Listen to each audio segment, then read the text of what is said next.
সারা ভারত কৃষক সভানি সালথাং ত্রিপুরা হাঙ্কনি মাল এবং বান্দা খাইজাকাতিনি জানুয়ারি তালনি চুকু সালমারি ফাশাল আগলি প্যারাডাইস চমনি আমচিও মাল এবং বান্দা খাইমুগ মানজাগিকা কচাম মন্ত্রী অকরা মানিক সরকার তঙ্গ সারা ভারত কৃষক সভানি হাসতে তাংফাং পবিত্র কর খবই কুবনি জুদা জুদা আদং রক আমরা আলোচনা করেছি অন্ধ্র তেলেঙ্গানা এই প্রাইভেট কোম্পানিগুলো বীজ ফার্ম করছেন। এখন কেন্দ্রীয় সরকার আইন এনে এই সমস্ত অধিকার আমি আর বীজ করতে পারবো না, বীজ মজুত করতে পারবো না, সার্টিফিকেট ছাড়া কোনো বীজ হবে না। তাই বীজ আইন তৈরি করে সেই অধিকার আদানি আম্বানির উপর দেওয়ার জন্য আইন আনছে। বিদ্যুৎ বিল 2025 করে শুধু সাধারণ ভোক্তারা বিদ্যুৎ বিল 2025-এর মূল্যের কথা আর কোন সরকার বিদ্যুৎ উৎপাদন করবে না, বিদ্যুৎ বন্টন করবে না, বিদ্যুতের বিলিং করবে না। এখন সমস্ত বিদ্যুৎ ব্যবস্থা বেসরকারি হাতে ছেড়ে দেবে। সমস্ত বিদ্যুৎ দেখা গেছে সার্ভেতে শিল্পের পরেই সবচেয়ে বেশি বিদ্যুৎ বৃদ্ধি হয় কৃষিতে, জলসেচের জন্য। এখন আধুনিক যন্ত্রপাতি যে ব্যবহার হয় কৃষিতে তাতেও বিদ্যুৎ লাগে। বেসরকারি হলে এই বিদ্যুৎ দিয়ে কৃষি কাজে আমরা ব্যবহার করতে পারবো না। বিলিং এর যে পদ্ধতি, এই পদ্ধতিও স্মার্ট মিটার জোর করে চাপিয়ে দিচ্ছেন। কারণ স্মার্ট মিটার হলে আপনি অ্যাডভান্স মোবাইলের মতো যদি রিচার্জ না করে রাখেন তাহলে আপনি পারবেন না। দেখা গেছে স্মার্ট মিটারে আমাদের মিটিং আলোচনা হয়েছে, যার বিল আসতো 15-20 হাজার টাকা, 1 লাখ 1.5 লাখ টাকা বিল এসছে আমাদের রাজ্যে।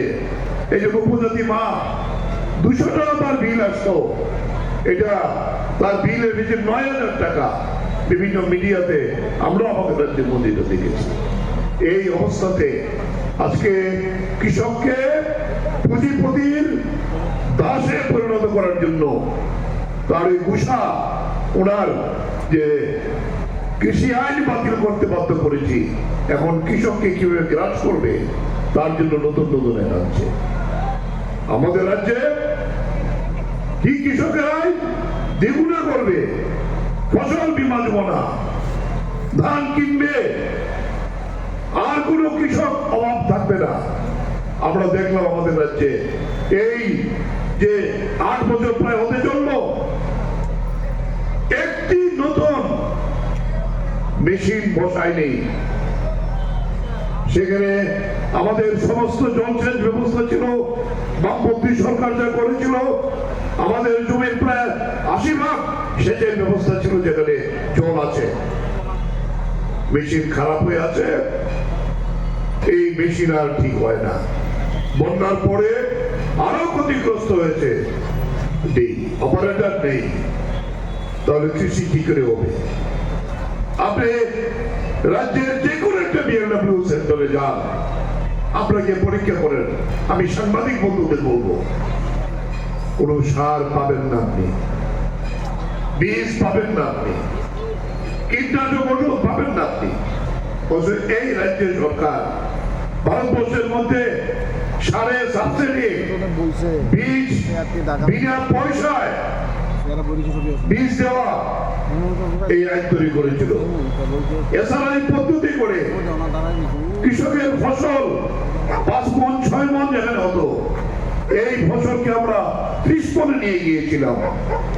আজকে সমস্ত এই অধিকারগুলো এই সরকার করে দিয়েছে। কৃষিমন্ত্রী কখনো গামছা পরে খেতে নামছেন, কখনো ধান কাটছেন, সিনেমার শোর মতো শো করছেন, কিন্তু রাজ্যের কৃষকরা আজকে সবচেয়ে বেশি খারাপ অবস্থার মধ্যে আছে। রাজ্যের কৃষকদের কোনো অধিকার, কৃষি করার অধিকার নাই। বীজ কিনতে হচ্ছে সবচেয়ে দাম দিয়ে, সার 5 টাকা 50 পয়সা সার বাজার থেকে কিনতে হচ্ছে 50 টাকা দিয়ে। সুপার ফসফেট সার, পটাশ সার, এগুলো সরকারি গুদামে উৎপাদন খরচের অর্ধেক এবং তার সঙ্গে কৃষকের শ্রমের মূল্য এবং কৃষকের জমির আনুপাতিক মূল্য, যেটাকে ইংরেজিতে বলা হয় C2 প্লাস 50%। এটা এর আগের সরকার মনমোহন সিং এর সরকার কার্যকরী করেনি। দেশে কৃষক আত্মহত্যা বেড়েই চলছিল। মোদী বলেছিলেন, আমি স্বামীনাথনের এই ফর্মুলা কার্যকরী করব, ফসলের দাম দেব, কৃষক আত্মহত্যা বন্ধ করব।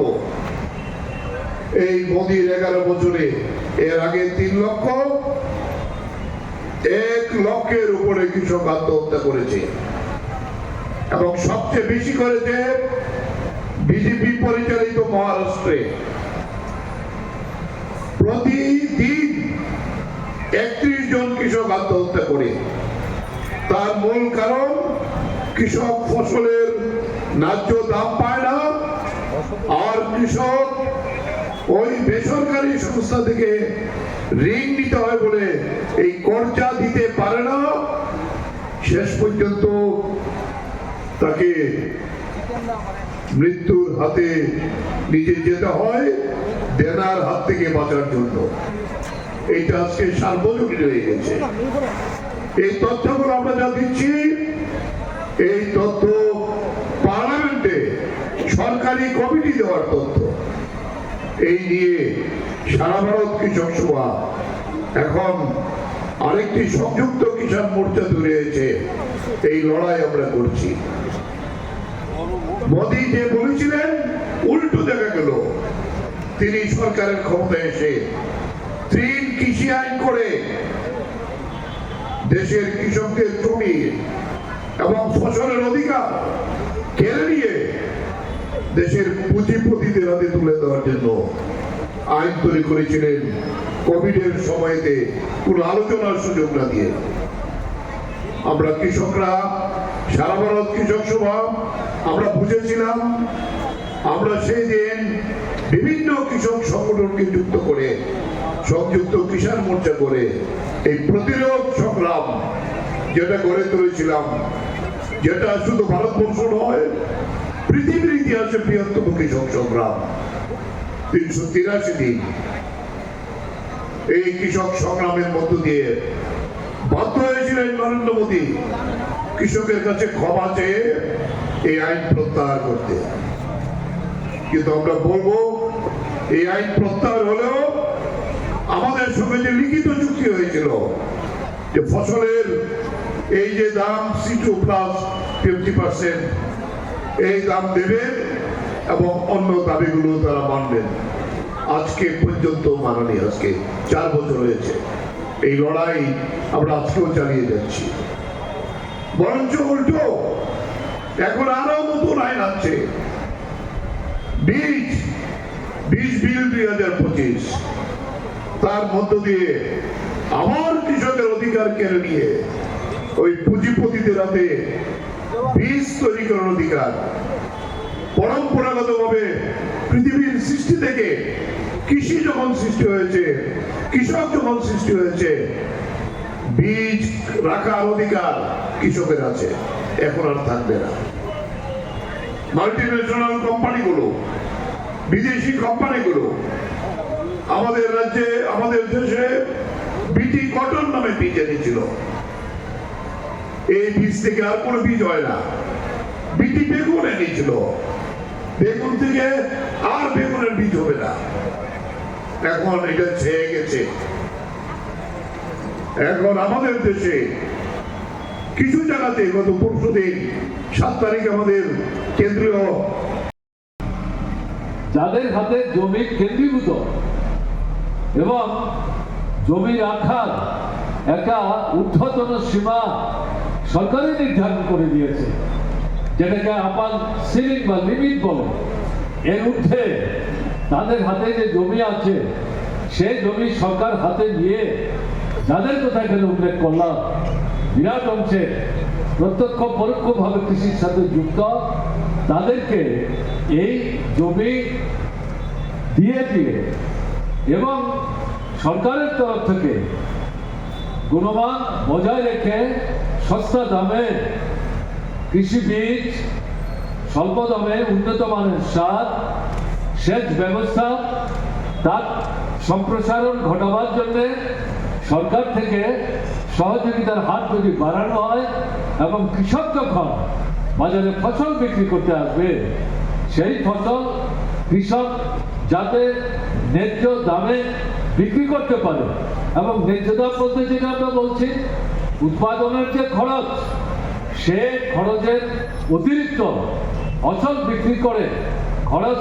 নির্বাহ ছাড়াও কৃষক যাতে অন্তত বছরের কয়েক মাস ফসল বিক্রির মধ্য দিয়ে অর্জিত যে আয় সেই আয়কে ভিত্তি করে সে তার পরিবার প্রতিপালন করতে পারে এরকম একটা দৃষ্টিভঙ্গি নিয়ে কৃষকের কাছ থেকে ফসল ক্রয়ের ব্যবস্থা যদি সরকার গ্রহণ করে তাহলে সামগ্রিক আমাদের দেশের অর্থনৈতিক ব্যবস্থার মধ্যে একটা আমূল গুণগত পরিবর্তন কিন্তু আসতে পারে। কৃষকের হাতে যদি পয়সা যায় তাহলে কৃষক বাজারে যাবে। আমাদের দেশের জনসংখ্যার 75 থেকে 80% মানুষ তারা প্রত্যক্ষ পরোক্ষভাবে কৃষির উপর নির্ভরশীল। তাদের হাতে পয়সা গেলে তারা বাজারে যাবে, তাদের চাহিদা বাড়বে, তারা দেখবার চেষ্টা করবেন যে পণ্যগুলো তারা কিনতে চাইবেন তাদের প্রয়োজন মেটাবার জন্যে এগুলো কল কারখানা সেগুলো তৈরি করতে হয়। কল কারখানা চালাতে গেলে পর সেখানে শ্রমিক নিয়োগ করতে হবে, তাতে করে আমাদের দেশের যে বেকার ছেলে মেয়ে শিক্ষিত অর্ধশিক্ষিত অথবা দারিদ্র্যের কারণে লেখাপড়া করতে পারেননি তারা শ্রম বিক্রি করে পরিবার প্রতিপালনের চেষ্টা করে তারা সেই কৃষির বাইরে এই কলে কারখানায় তারা কিন্তু কাজের সুযোগ পেতে পারেন। তাকে ভিত্তি করে বেকার সমস্যার একটা বিরাট অংশের সুরাহা সমাধানের রাস্তা কিন্তু এখানে খুলে যেতে পারে।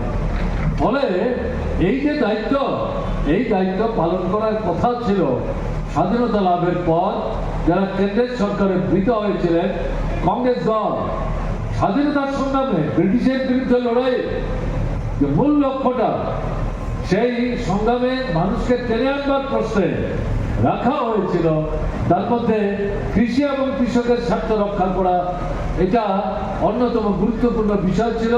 কিন্তু সরকারে আসার পর কংগ্রেস সরকার তারা সেই স্বাধীনতার সংগ্রামে তোলা যে দাবি এবং যেটাকে ভিত্তি করে এই সংগ্রামটাকে সংগত করেছিল সেই দাবি কার্যকরী করার জন্য যথাযথ উদ্যোগ কংগ্রেস সরকার যেমন গ্রহণ করেনি। বর্তমান সময়ে যে বিজেপি সরকার আজকে কেন্দ্রে প্রতিষ্ঠিত হয়েছে তার 11 বছর প্রায় পূর্ণ হতে চলেছে, তারাও ভোটের আগে কংগ্রেসকে কোণঠাসা করবার জন্যে জনবিচ্ছিন্ন করার জন্যে কংগ্রেসের পেছনে সাধারণ মানুষের যে সমর্থন সেই সমর্থন ঘুরিয়ে তাদের দিকে টেনে আনবার জন্যে তারা কৃষকের সাথে নানা রকম বড় বড় প্রতিশ্রুতি তারা দিয়েছিলেন। সেই প্রতিশ্রুতি সরকারে আসার পর রূপায়ণ করার পরিবর্তে সম্পূর্ণ উল্টো পথে কংগ্রেসও যা করার দুঃসাহস দেখায়নি তারা সেক্ষেত্রে কংগ্রেসকে পেছনে ফেলে বড় বড় যে পুঁজিপতি তাদের স্বার্থ রক্ষা করবার জন্য দেশি বিদেশি তারা সেখানে কৃষির ক্ষেত্রে নূতন কৃষি আইন ইত্যাদি তৈরি করে অগ্রসর হওয়ার চেষ্টা করছে, যার মূল লক্ষ্য হচ্ছে সেই কৃষির ক্ষেত্রটা আমাদের দেশের এবং বিদেশের বড় বড় পুঁজিপতিদের কুক্ষিগত হতে সাহায্য করা। জমিতে কৃষি করবার জন্য সহযোগিতা চাই এবং উৎপাদিত ফসল বাজারে যখন বিক্রি করতে আসবো ন্যায্য দামে সহায়ক মূল্যে কেন্দ্রের সহযোগিতায় এই ফসল কিনবার নিশ্চিত ব্যবস্থা চাই।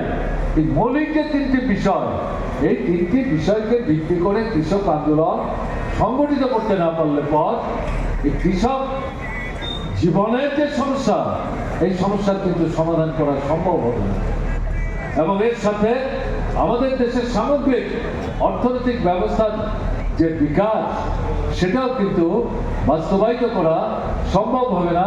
তাই কৃষক আন্দোলনের মূল দায়িত্ব সর্বভারতীয় ক্ষেত্রে আমাদের রাজ্য জেলাতেও এই তিনটা গুরুত্বপূর্ণ বিষয়কে সামনে রেখে সামনের দিনে শক্তিশালী কৃষক আন্দোলন সংগঠিত করা। এই বিষয়গুলির কথা এখানে বলা হলো, বামফ্রন্ট সরকার যখন ত্রিপুরায় সরকার পরিচালনার দায়িত্ব ছিলেন, এই বিষয়গুলো রাজ্য সরকারের ক্ষমতার সীমাবদ্ধতার মধ্যে দাঁড়িয়েও এগুলো বাস্তবায়নের জন্য বামফ্রন্ট সরকার কার্যকরী উদ্যোগ নেওয়ার চেষ্টা করেছে।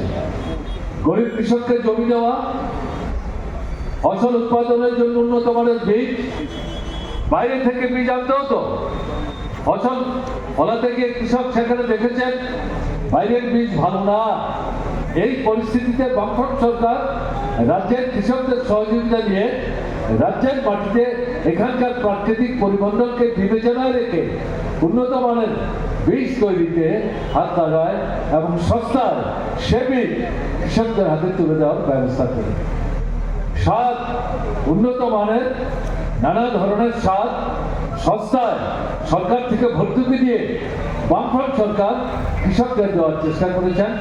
বিশেষভাবে গুরুত্ব দিয়েছেন উৎপাদনযোগ্য জমি, তাতে বর্ষার উপর নির্ভরশীল না থেকে নদী নালার জল, মাটির তলার জল উত্তোলিত করে সারা বছর যাতে সেচের ব্যবস্থা নিশ্চিত করে যখন যে ফসল ফলানো দরকার সেই ফসল ফলানোর ক্ষেত্রে কৃষক কার্যকরী উদ্যোগ নিতে পারে, তার জন্য সেচ ব্যবস্থায় বামফ্রন্ট সরকার গুরুত্বপূর্ণ ভূমিকা গ্রহণ করেছিলেন এবং প্রায় ৮০ থেকে ৮৫% তৎকালীন পরিস্থিতিতে কৃষিযোগ্য জমি তাতে সেচ নিশ্চিত করার ব্যবস্থা বামফ্রন্ট সরকার করেছিলেন।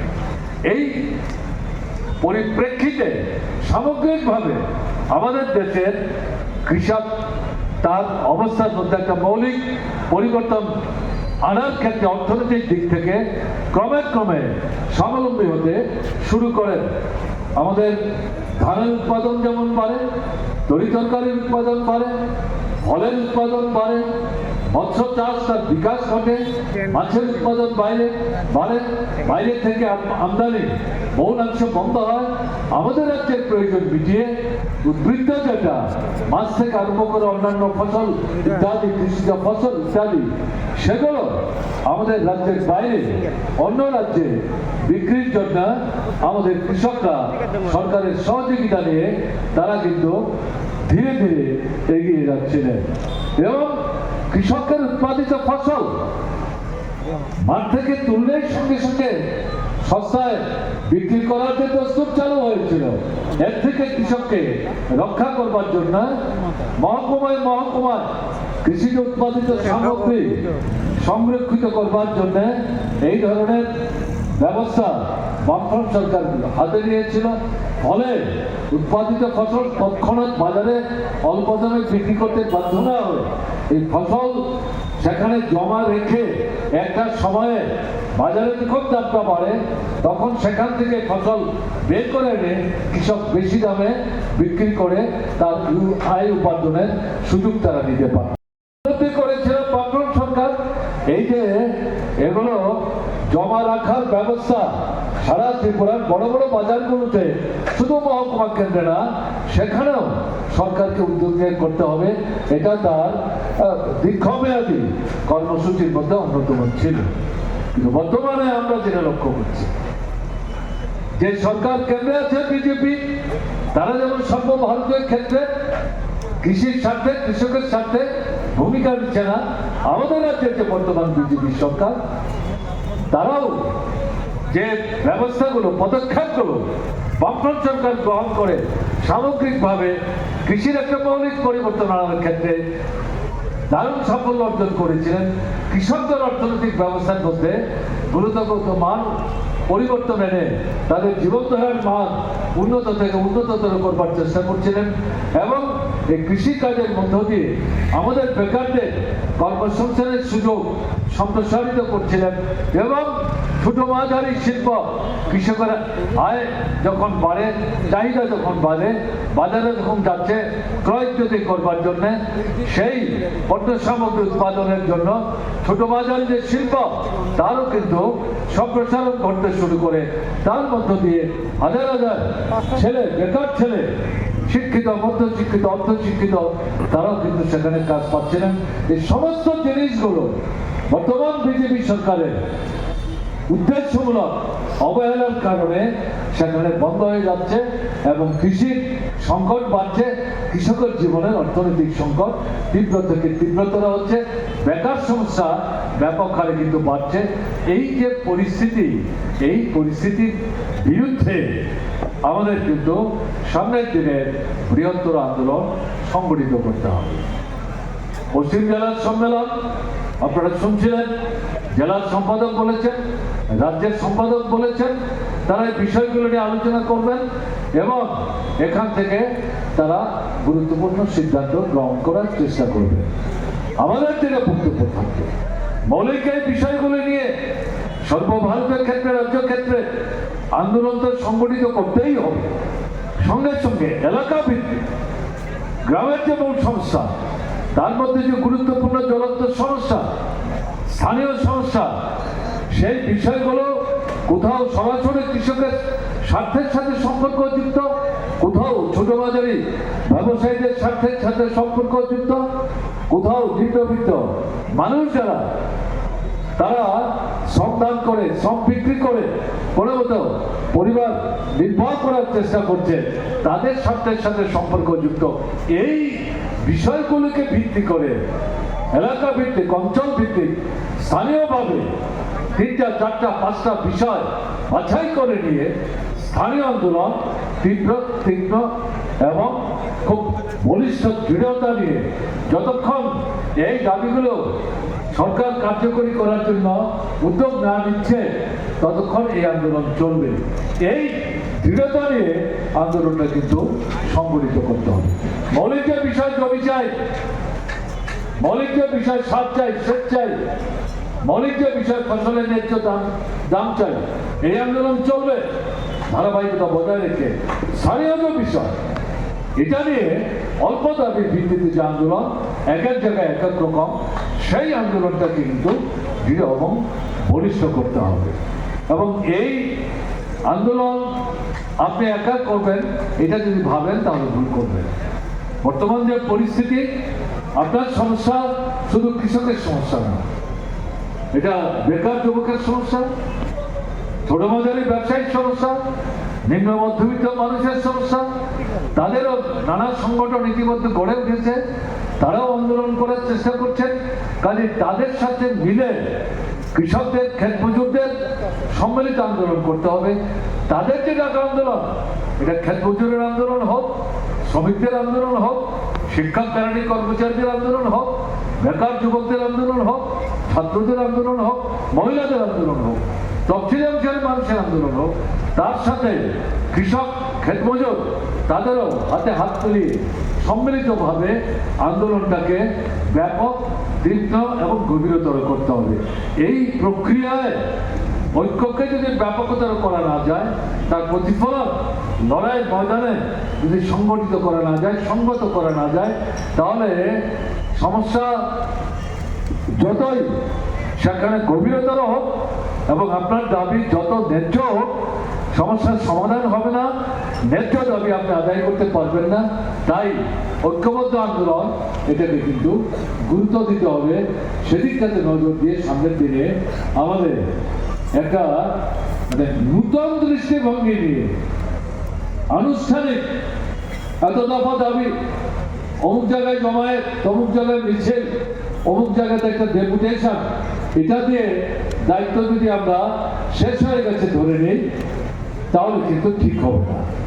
তাই দৃঢ়তা চাই, বলিষ্ঠতা চাই এবং দায়িত্ব আদায় হওয়া পর্যন্ত এই মুহূর্তে যে দাবিগুলি সমাধান করা সম্ভব, যেগুলো সরকারের হাতে, সরকারেরই করার কথা, আগেই সরকার এগুলো করে গেছে, বর্তমান সরকার এগুলো করছে না, এই দাবি আদায় না হওয়া পর্যন্ত এই আন্দোলনটাকে কিন্তু একটা নূতন জঙ্গি চেহারা দিতে হবে।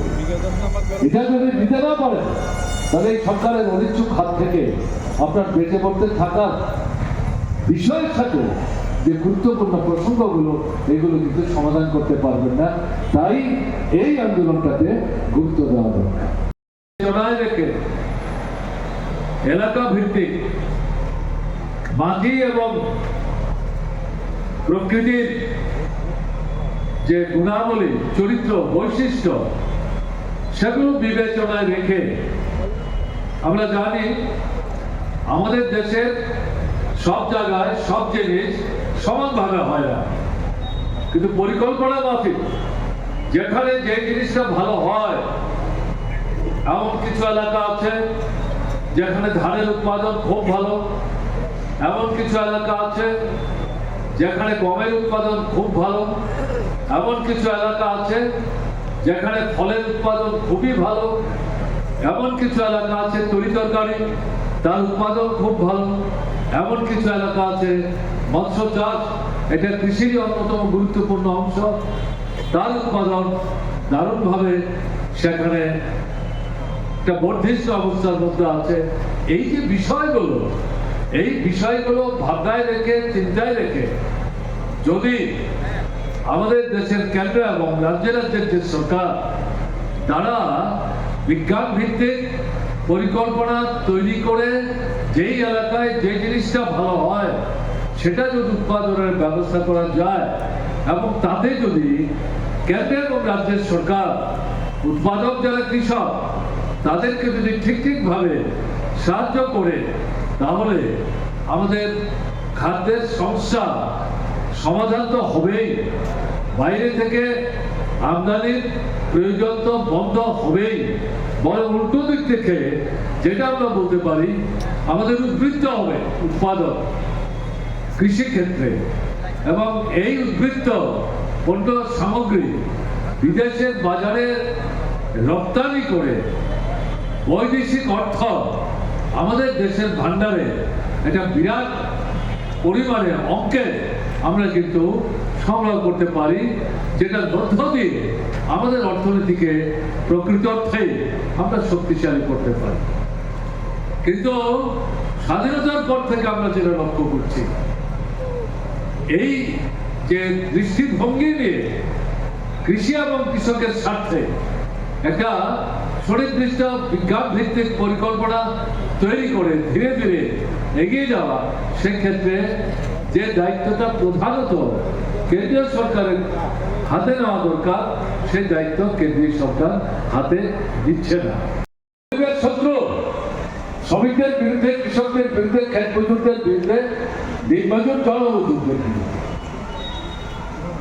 এই যে শ্রমিকদের ব্রিটিশ সাম্রাজ্যবাদের বিরুদ্ধে লড়াই করে যে দাবিগুলো, আপনার তাদের ট্রেড ইউনিয়ন অধিকার, অর্থনৈতিক যে দাবি আদায় করেছিল, স্বাধীনতার পর স্বাধীন ভারত সরকারের কাছ থেকে লড়াই করে আদায় করেছিলেন, এরকম 29 থেকে 30টা গুরুত্বপূর্ণ মৌলিক শ্রমিক আন্দোলনের দাবি, তাদের ট্রেড ইউনিয়ন অধিকার, অর্থনৈতিক দাবি দেওয়ার প্রশ্ন, এগুলি যুক্ত, এগুলো খারিজ করে দিয়ে বর্তমান কেন্দ্রের বিজেপি সরকার 4টা কোড তারা তৈরি করেছে, যে কোডের মূল অর্থ হচ্ছে দেশের বড় বড় পুঁজিপতি, কলকারখানার মালিক, তাদের স্বার্থ রক্ষা করার জন্য তাদের সপক্ষে কতগুলি ব্যবস্থা, পদক্ষেপ তারা গ্রহণ করেছে, এবং সাধারণ যে শ্রমিক, শ্রমজীবী অংশের মানুষ, তাদেরকে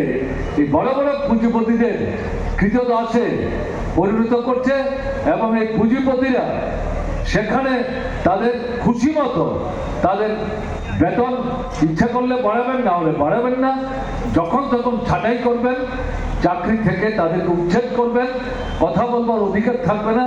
এগুলো নূতন আইন তৈরি করে এই যে শ্রম কোড, এই কোডের মধ্য দিয়ে শ্রমিক শ্রেণীর বিরুদ্ধে এই সরকার শোষক লুঠেরা পুঁজিপতিদের স্বার্থ রক্ষা করার জন্য পদক্ষেপ গ্রহণ করেছে। কৃষকদের ক্ষেত্রে আপনারা জানেন, সেখানেও তারা এরকম 3টা আইন তৈরি করে তারা এই কৃষকদের হাত থেকে সমস্ত অধিকারগুলো হরণ করে দেশি বিদেশি পুঁজিপতিদের সেই জায়গাটা লুণ্ঠনের অন্যতম একটা মরিকয়ের ক্ষেত্রে তারা পরিণত করে তাদের পুঁজি যাতে বাড়াতে পারে তার ব্যবস্থা করার পদক্ষেপ নিয়েছিল। যদিও লড়াই করে, একটা দীর্ঘমেয়াদী লড়াই করে এটা স্থগিত করতে বাধ্য করেছে কেন্দ্রীয় সরকারকে, কিন্তু সেখানে যে প্রতিশ্রুতি দিয়ে এই আন্দোলনটা দিল্লিকে ঘেরাও করে 1 বছরের উপর চলছিল, এই আন্দোলনটা প্রশমিত হতে তারা একটা অবস্থান নিয়েছিলেন। পরবর্তী সময় দেখা যাচ্ছে এগুলো কার্যকরী করছে না, বরং নতুন নতুন আক্রমণ সংঘটিত করছে। এবং বিশেষ করে যে সমস্ত রাজ্যগুলোতে বিজেপি সরকার পরিচালনা করছে,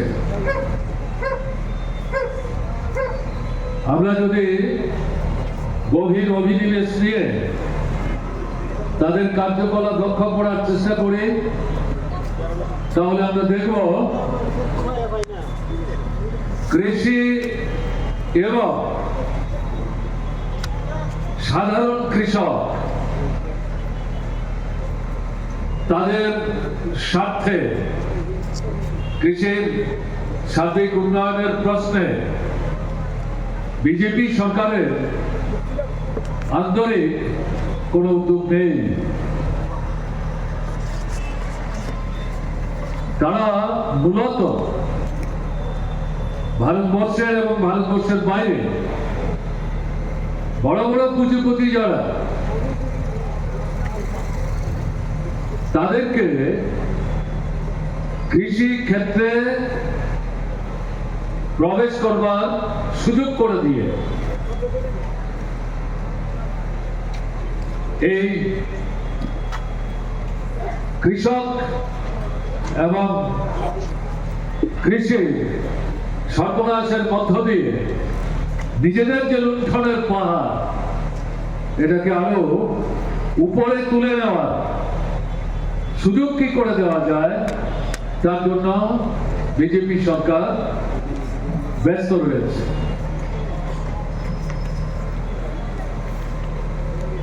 আমাদের দেশ একটা বিরাট বড় দেশ, জায়গা এবং জমির কোনো অভাব নেই,